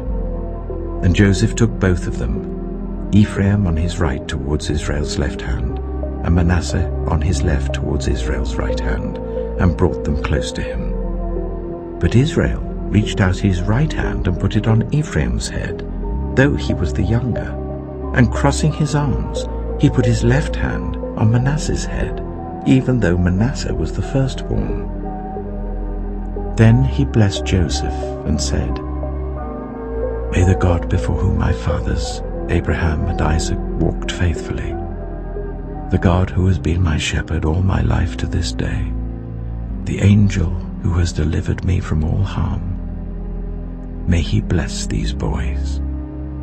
May they be called by my name and the names of my fathers, Abraham and Isaac, and may they increase greatly on the earth."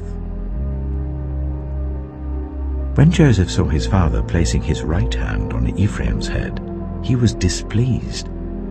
So he took hold of his father's hand to move it from Ephraim's head to Manasseh's head. Joseph said to him, "No, my father, this one is the firstborn. Put your right hand on his head." But his father refused and said, "I know, my son, I know. He too will become a people, and he too will become great.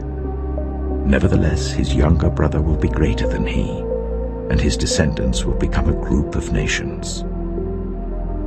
He blessed them that day and said, "In your name will Israel pronounce this blessing.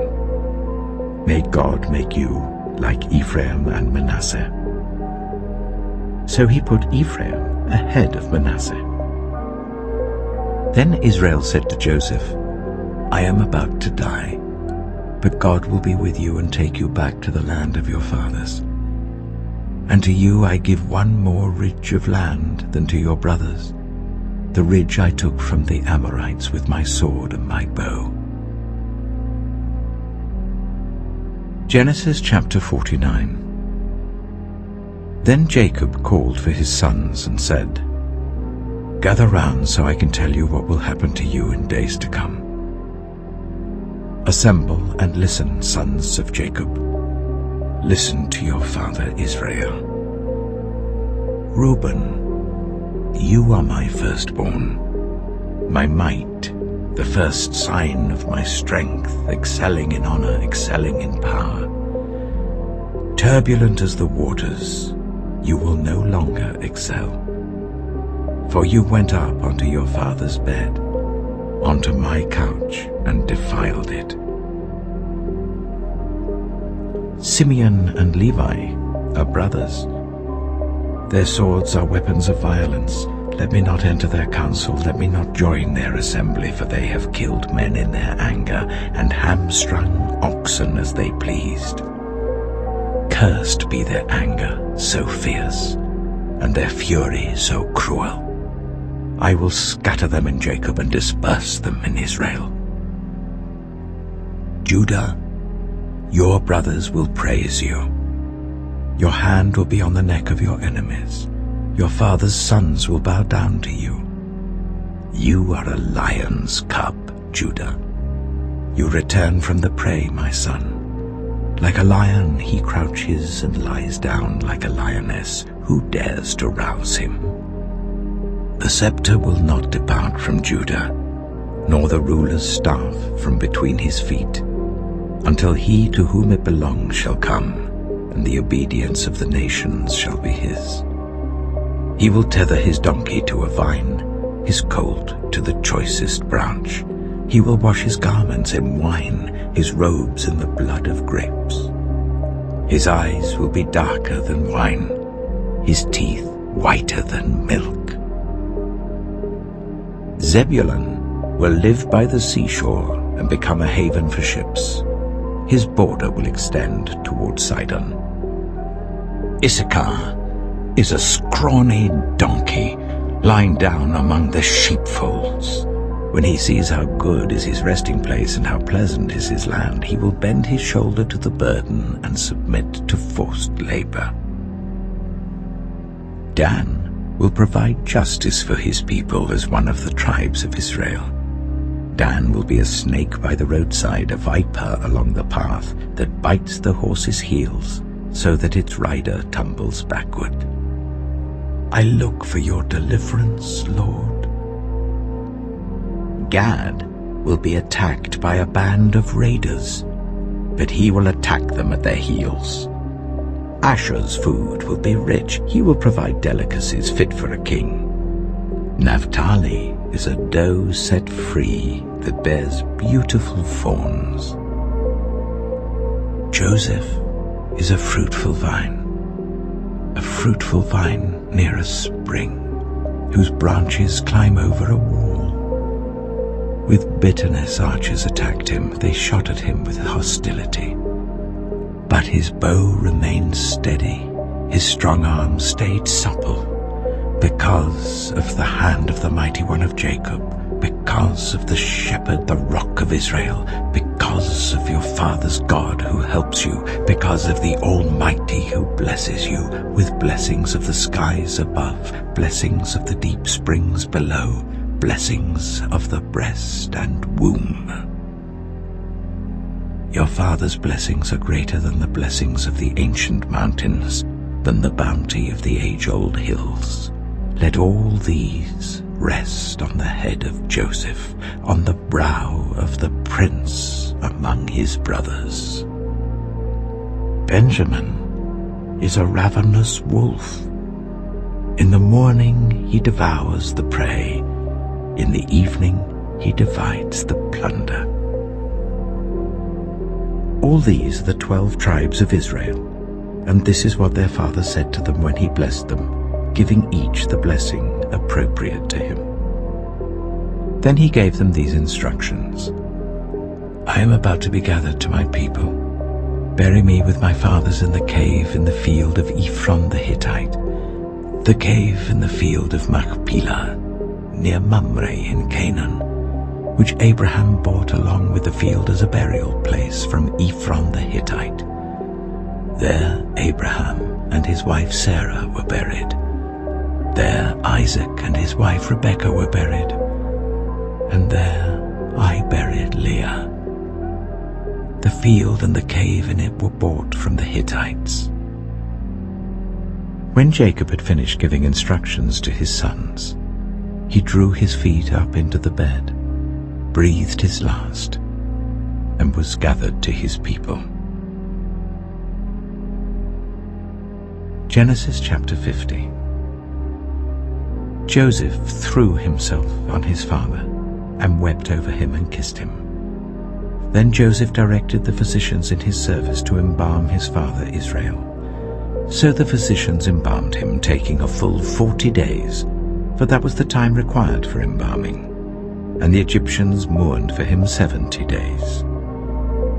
When the days of mourning had passed, Joseph said to Pharaoh's court, If I have found favor in your eyes, speak to Pharaoh for me. Tell him, my father made me swear an oath and said, I am about to die. Bury me in the tomb I dug for myself in the land of Canaan. Now let me go up and bury my father.